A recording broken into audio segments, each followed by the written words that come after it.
मैं समझता हूँ कि मेरी सीट लगभग ऐसा ऊपर वाले की मुझे ऐसा लगता है कि मेरी सीट तो निकल जाएगी। अब वो दोनों जो है तो मिलकर लड़ रहे हैं मेरे से, तो देखते हैं कि जनता किसको हराएगी, क्योंकि ये फाइट मेरी नहीं बल्कि जनता वर्सेस जिन्होंने जनता के साथ नाइंसाफ़ी की उनकी जंग चल रही है।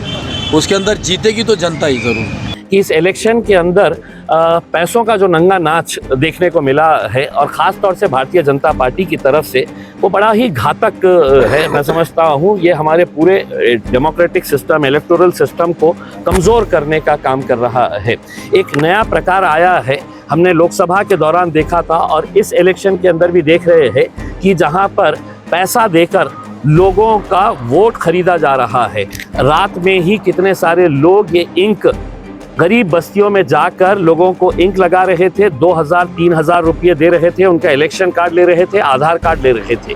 अगर ये सब नंगा नाच चल रहा था तो इलेक्शन कमीशन कहाँ था, पुलिस कहाँ थी और क्यों ऐसी कार्रवाई नहीं की गई है, ये हमारा सवाल हम इलेक्शन कमीशन से करना चाहते हैं। महाराष्ट्र विधानसभा चुनाव शांतिपूर्ण तरीके से संपन्न हुआ।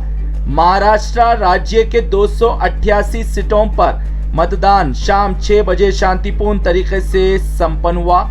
बुधवार को धीमी शुरुआत के बाद शाम 5 बजे तक राज्य में 98.22% मतदान हुआ। इसी प्रकार से औरंगाबाद सेंट्रल में 53.98% मतदान हुआ, तो वहीं औरंगाबाद ईस्ट में 55.76% मतदान हुआ और शोलापुर में एआईएमआईएम के खैमों में जश्न का माहौल भी देखा जा रहा है। मतदान समाप्त होने के बाद आतिशबाजी भी की जा रही है।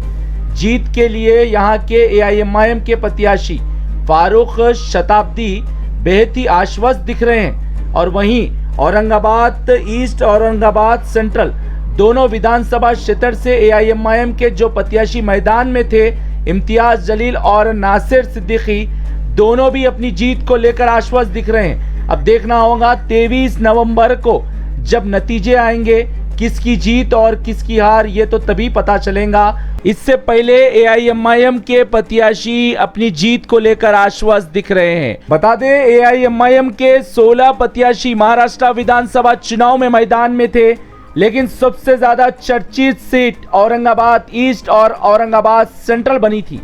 लेकिन इस सीट पर इम्तियाज जलील और नासिर सिद्दीकी एआईएमआईएम के प्रत्याशी थे। इन सीटों पर एआईएमआईएम का सीधा मुकाबला भाजपा से था, लेकिन वहीं औरंगाबाद ईस्ट सीट पर एआईएमआईएम के विरोधी दल सपा के प्रत्याशी गफ्फार कादरी निराश देखने को मिले। एआईएमआईएम के प्रत्याशी इम्तियाज जलील अपनी मजबूत उपस्थिति दर्ज करवा रहे थे और हर मतदान केंद्र पर पहुंचकर निरीक्षण भी करते हुए इम्तियाज जलील देखे गए। इम्तियाज जलील अपने मत अधिकार का भी प्रयोग किए, तो वहीं जनता ने भी मत अधिकार का प्रयोग करते हुए बड़ी संख्या में देखने को मिले। तो वहीं शोलापुर विधानसभा क्षेत्र में एआईएमआईएम के समर्थकों में एक खुशी भी देखने को मिली। जैसे ही मतदान का समय समाप्त हुआ, उसके तुरंत बाद एआईएमआईएम के समर्थकों ने आतिशबाजी की एआईएमआईएम पार्टी के अच्छे प्रदर्शन पर। भारत के लोकप्रिय नेता एआईएमआईएम के राष्ट्रीय अध्यक्ष हैदराबाद से सांसद असदुद्दीन अवैसी एवं एआईएमआईएम के फ्लोर लीडर अकबरुद्दीन अवैसी दोनों ही महाराष्ट्र विधानसभा चुनाव में अपने प्रत्याशियों के लिए झोंकी थी पूरी ताकत। और अब देखना होगा इसके परिणाम क्या आएंगे। और शोलापुर विधानसभा क्षेत्र भी बेहद ही चर्चित थी। इस विधानसभा क्षेत्र के एआईएमआईएम के प्रत्याशी फारूक शताब्दी के लिए असदुद्दीन अवैसी ने झोंकी थी पूरी ताकत और इस विधानसभा क्षेत्र में एआईएमआईएम के प्रत्याशी को जिताने के लिए एआईएमआईएम के सक्रिय कार्यकर्ता यासिर अरफात को भी जिम्मेदारी सौंपी थी और यहां पर एआईएमआईएम का जबरदस्त माहौल भी देखने को मिला था। इस प्रकार से ही आज परिणाम आने से पहले ही एआईएमआईएम के समर्थकों में खुशी देखने को मिली। इसी प्रकार से एआईएमआईएम के प्रत्याशी जो 16 विधानसभा सीट पर मैदान में थे, ये सभी सीटों पर एआईएमआईएम पार्टी ने मजबूती के साथ चुनाव लड़ा है। ये महाराष्ट्र विधानसभा चुनाव के लिए असदुद्दीन अवैसी, अकबरुद्दीन अवैसी दोनों भाइयों ने रणनीति बनाई थी और दोनों भाइयों की रणनीति के कारण ही 16 विधानसभा सीट पर एआईएमआईएम पार्टी ने मजबूती के साथ चुनाव लड़ा है और असदुद्दीन अवैसी, अकबरुद्दीन अवैसी ने पूरी ताकत झोंकी है अपने प्रत्याशियों को जिताने के लिए। राजनीतिक सलाहकारों की माने तो इस मर्तबा महाराष्ट्र विधानसभा चुनाव में एआईएमआईएम का जबरदस्त प्रदर्शन रहा। इसके कारण ही एआईएमआईएम पार्टी ने भाजपा को सत्ता में आने से रोकने के लिए हर प्रयास किया है।